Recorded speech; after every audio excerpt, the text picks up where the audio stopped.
Bismillahirrahmanirrahim. Assalamualaikum warahmatullahi wabarakatuh.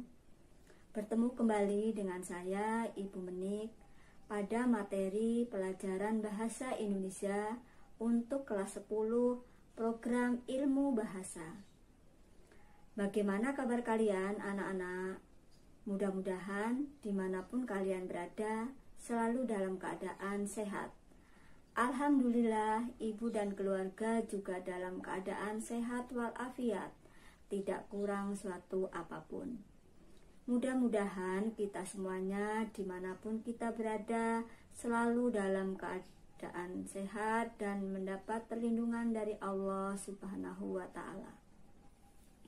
Anak-anak sekalian, pada kali ini kegiatan kita, materi kita adalah mengidentifikasi jenis dan ciri-ciri ragam bahasa Indonesia. Sebelum materi ini ibu sampaikan, kegiatan kita mulai, ibu bacakan, ibu sampaikan sebuah pantun nasihat dan pantun budaya. Pantun ini ciptaan ibu sendiri, mudah-mudahan kalian menyukainya. Pindah ngaji tak usah gugup, pikir silam jadikan patokan, gundah hati risaukan hidup, zikir malam jangan tinggalkan. Nyi Balo datang kesampit, beri amplang dari Palangkaraya. Walau corona sedang menjangkit, mari belajar siswa Mankoraya. Demikian anak-anak, marilah kita simak bersama materi yang ada pada video berikut. Mudah-mudahan kalian bisa memahaminya dan kalian bisa mengerjakan tugas-tugas yang ada pada video tersebut. Silahkan kalian menyimak anak-anak.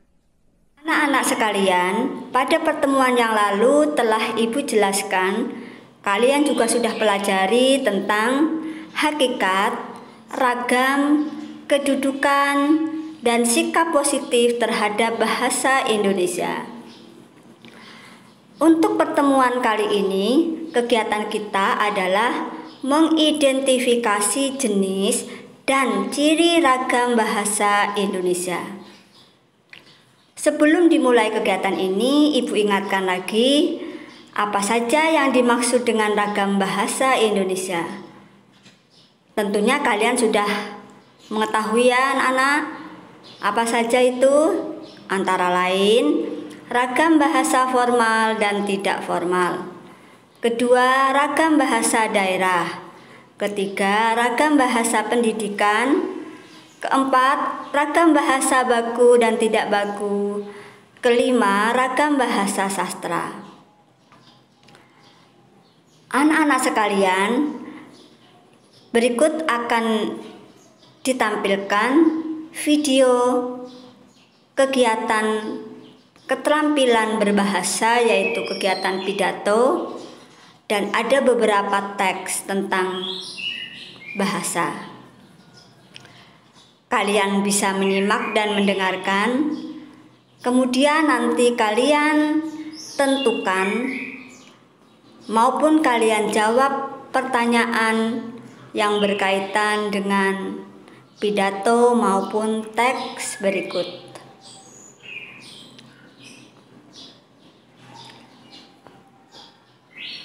Kerjakan latihan soal berikut. Tentukan ragam bahasa dan ciri-cirinya, teks maupun kegiatan berbahasa berikut. Berikan alasannya dengan contoh yang berupa kata atau kalimat yang terdapat pada teks maupun pidato tersebut.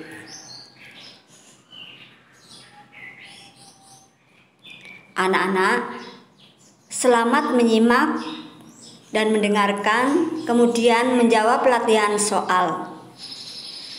Puisi Senja di Pantai Angsana. Kini yang tersisa rasa sayang, penguat raga yang kian rapuh, pemberi asa yang seolah menghilang, penabur buih rindu kasih yang utuh. Walau tatapan samudra tak terbatas, tak bertepi, yakinlah kan terlewati. Lalui dan kita temukan di sana atas ridhonya. Kan ku genggam erat tanganmu, kan ku curahkan cintaku, sebatas maut menidurkanku. Kalimantan Selatan 26 Desember 2017 pukul 17. Karya Menik Dwi Astuti.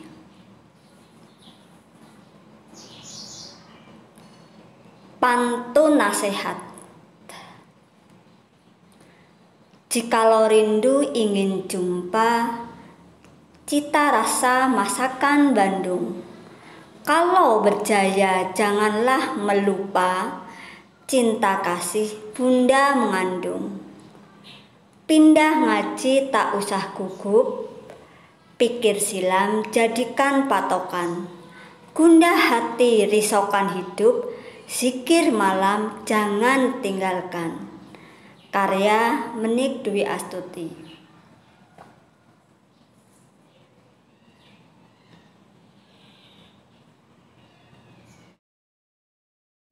Assalamualaikum warahmatullahi wabarakatuh. Salam sejahtera bagi kita semua.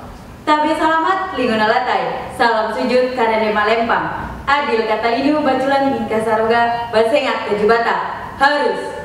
Yang terhormat Kepala Badan Penanggulangan Terorisme beserta jajarannya, Bapak atau Ibu Dewan Juri Lomba Pidato BNPT tahun 2020, peserta dan hadirin sekalian yang saya banggakan.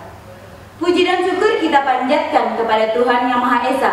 Karenanya kita dapat dipertemukan di perlombaan ini dalam keadaan sehat dan semangat Pancasila. Saya, Anissa Umami dari Mankota Palangkaraya, akan menyampaikan pidato saya dengan judul Hidupku Pancasila. Hadirin yang saya hormati, apa sih Pancasila itu sehingga kita harus mengingatnya hingga akhir masa? Ya, Pancasila memiliki tujuan yang tidak jauh dari kehidupan kita. Sebagai ideologi, pedoman hidup, dan dasar negara, ini sudah tercantum dalam pembukaan Undang-Undang Dasar 1945 alinea keempat dan Undang-Undang Pasal 2 Nomor 10 Tahun 2004 yang menyatakan bahwa Pancasila adalah sumber dari segala sumber hukum negara. Jika kita kembali mengingat sejarahnya, Pancasila terlahir 75 tahun yang lalu lamanya, 1 Juni 1945. Sidang pertama BPUPKI.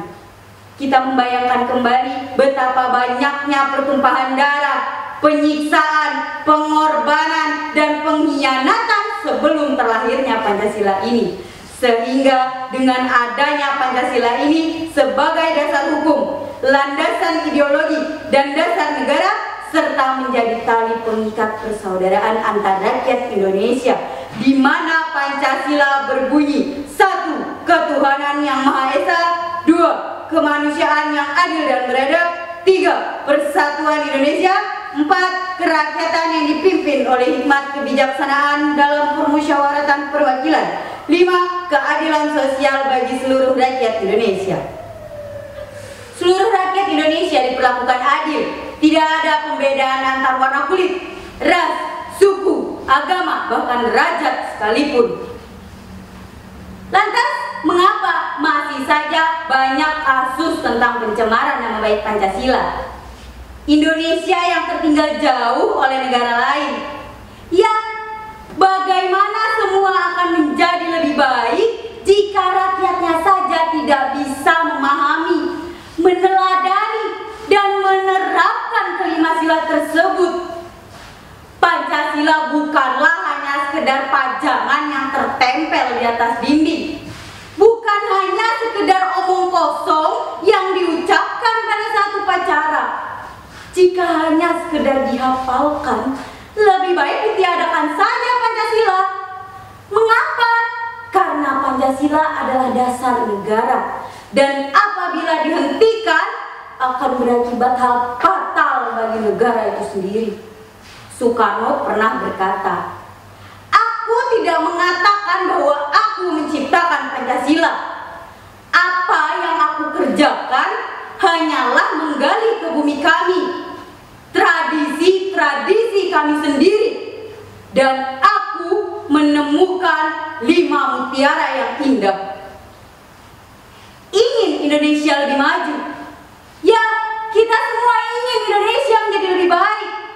Jika demikian, mulai hari ini, mulai jam ini, detik ini juga, tanamkan kelima sila tersebut di dalam diri kita, di dalam hidup kita, di dalam ucapan kita, sehingga Bhinneka Tunggal Ika tetap menjadi pedoman kita. Berbeda-beda tetapi tetap satu jua. Tidak ada pembedaan atau rasisme antar kelompok, karena pada dasarnya Indonesia memiliki banyak keanekaragaman. Hidupku Pancasila dan aku Indonesia. Terima kasih. Wassalamualaikum warahmatullahi wabarakatuh. Assalamualaikum warahmatullahi wabarakatuh. Shalom, Om Swastiastu, Namo Buddhaya, salam kebajikan. Dewan juri yang terhormat dan pemirsa yang berbahagia, marilah kita mengucap puji syukur atas berkat rahmat Tuhan Yang Maha Esa, sehingga saya masih bisa berorasi dan teman-teman semuanya masih bisa mendengarkan orasi saya, walaupun orasi kali ini terpaksa diselenggarakan dalam jaringan. Perkenalkan, nama saya Alia Amani dari Fakultas Hukum Universitas Lambung Mangkurat. Pada kesempatan kali ini, saya akan menyampaikan orasi yang berjudul Optimalisasi peran mahasiswa sebagai agent of change dan agent of social control dalam menyambung lidah rakyat. Pemirsa yang berbahagia, legitimasi terhadap kebebasan berpendapat seperti yang dijamin pada pasal 28 Undang-Undang Dasar 1945 merupakan bagian dan ciri dari demokrasi yang sehat. Walaupun kita dinyatakan memiliki kebebasan dalam berpendapat, kebebasan ini sejatinya tidaklah bersifat absolut. Ada batasan-batasan yang harus kita patuhi. Sebagaimana yang disebutkan pada pasal 28J ayat 2 Undang-Undang Dasar 1945, seseorang dalam menyampaikan pendapatnya harus menghargai orang lain dan tunduk kepada hukum yang berlaku. Ini membuktikan bahwa kebebasan yang kita miliki harus disertai dengan tanggung jawab. Ada banyak sekali cara yang bisa dilakukan untuk menyampaikan pendapat, aspirasi, maupun kritik. Yang lantang dalam berbicara, menyampaikan gagasannya melalui lisan. Yang piawai dalam merangkai kata, menyebarluaskan pemikirannya melalui tulisan. Adapun cara menyampaikan pendapat di muka umum biasanya dilakukan melalui lisan. Unjuk rasa atau demonstrasi adalah cara yang paling familiar di tengah kita. Namun sayangnya, demonstrasi kerap kali dikaitkan dengan stigma tindak anarkis dan segala hal berbau kerusakan.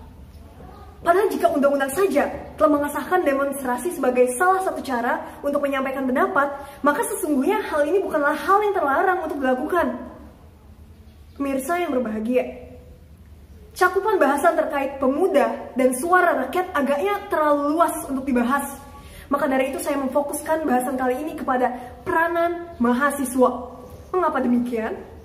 Dengan segala kelebihan-kelebihan yang dipunya, mahasiswa menyandang tugas sebagai agent of change dan agent of social control, agen perubahan dan agen kontrol sosial. Mahasiswa merupakan kaum intelektual sehingga dianggap mampu mengkritisi banyak hal. Mahasiswa sebagai agen perubahan menyandang banyak sekali harapan-harapan. Mahasiswa merupakan golongan yang belum dipengaruhi oleh kepentingan-kepentingan dan idealismenya masih segar bermekaran. Sejarah negeri ini pun tidak lepas dari kisah perjuangan mahasiswa. Dan masyarakat menaruh kepercayaan yang tinggi kepada mahasiswa. Hasil jajak pendapat Kompas pada 25 hingga 26 September 2019 mengungkapkan bahwasannya sebagian besar responden yakin dan percaya bahwa apa yang dilakukan mahasiswa adalah untuk menyampaikan aspirasi rakyat. Kepercayaan ini adalah hal berharga yang semestinya kita jaga. Namun sayangnya, masih banyak sekali mahasiswa yang tidak menggunakan kelebihan dan kompetensinya untuk menyalurkan kepercayaan rakyat. Enggan menggerakkan lisan dan tulisan untuk menyuarakan apa yang harusnya disuarakan. Beberapa apatis dengan sekitar, sementara beberapa lainnya apatis dengan dirinya sendiri, yang apatis dengan sekitar. Mengerti ilmunya namun hanya diam dan stagnan terhadap keadaan. Yang apatis dengan diri sendiri, enggan memupuk diri dan enggan memperluas wawasan. Dua-duanya sama salahnya. Yang apatis dengan sekitar menganggap bahwa diamnya adalah emas, padahal nyatanya tidak demikian. Seandainya pada tahun 1998 semua mahasiswa memilih untuk diam dan bungkam, maka apa yang akan terjadi? Keotoriteran mungkin masih langgeng hingga kini. Kebijakan pemerintah tidak akan bisa dikritisi sama sekali. Demo terkait RUU KPK kemarin mungkin hanyalah mimpi. Dan saya mungkin tidak akan bisa berbicara di hadapan Anda semuanya seperti sekarang ini. Pemirsa yang berbahagia, dalam suasana yang keruh, demonstrasi kerap kali disusupi dengan masa-masa yang tidak diinginkan. Dan aparat kerap kali terjun mewarnai demonstrasi dengan atmosfer anarkis, menangani demonstrasi dengan represif. Hal ini bukan aksi heroik, dan tentunya kita semua tahu bahwa hal ini merupakan kesalahan. Kesalahan ini jangan sampai kita jadikan pembenaran untuk membenarkan aksi kita dan melakukan aksi yang serupa. Karena untuk menjadi penyambung lidah rakyat yang baik, mahasiswa harus kritis, berani, dan juga bijak. Apa gunanya kritis jika hanya disimpan dalam kepala? Dan apa gunanya berani jika sekali berbicara ternyata kosong, dan sekali berbicara hanya membuat huru hara? Masyarakat sungguh mengharapkan eksistensi kita dalam beraspirasi, bukan mengharapkan kekacauan sebagai imbas dari kacaunya demonstrasi. Ini yang harus digarisbawahi. Pemirsa yang berbahagia, mari kita sadari peranan kita sebagai mahasiswa. Seperti apa yang dikatakan oleh Najwa Shihab, menjadi mahasiswa adalah sebuah keistimewaan yang tidak semua orang diberkahi kesempatan. Kita adalah anak muda pilihan yang diberi kesempatan untuk menggali dalamnya sumber ilmu pengetahuan. Kita adalah mahasiswa, kita pemuda. Ini adalah sebuah kenikmatan sekaligus tanggung jawab yang harus kita tunaikan. Dan tanggung jawab ini harus dijadikan dorongan untuk bisa memperluas wawasan. Tingkatkan literasi, lalu menebar kebermanfaatan. Kita mahasiswa, kita pemuda. Pemuda harus kritis, dinamis, dan progresif, bukan pasif, statis, dan apatis. Mahasiswa merupakan agent of change dan agent of social control melalui suara-suaranya. Dan masyarakat sungguh mengharapkan langkah kaki kita. Seperti apa yang diucapkan oleh Wiji Tukul, apa guna baca buku kalau mulut kau bungkam melulu? Dan seperti apa yang diucapkan oleh Buya Hamka, jika hidup sekadar hidup, babi hutan juga hidup. Pemirsa yang berbahagia, mengutip perkataan dari Tan Malaka, bila kaum muda yang telah bersekolah merasa dirinya terlalu pintar untuk melebur dengan masyarakat yang hanya bekerja dengan cangkul dan hanya memiliki cita-cita yang sederhana, maka lebih baik pendidikan tersebut tidak diberikan sama sekali. Demikian yang dapat saya sampaikan. Mohon maaf apabila ada kesalahan. Wassalamualaikum warahmatullahi wabarakatuh.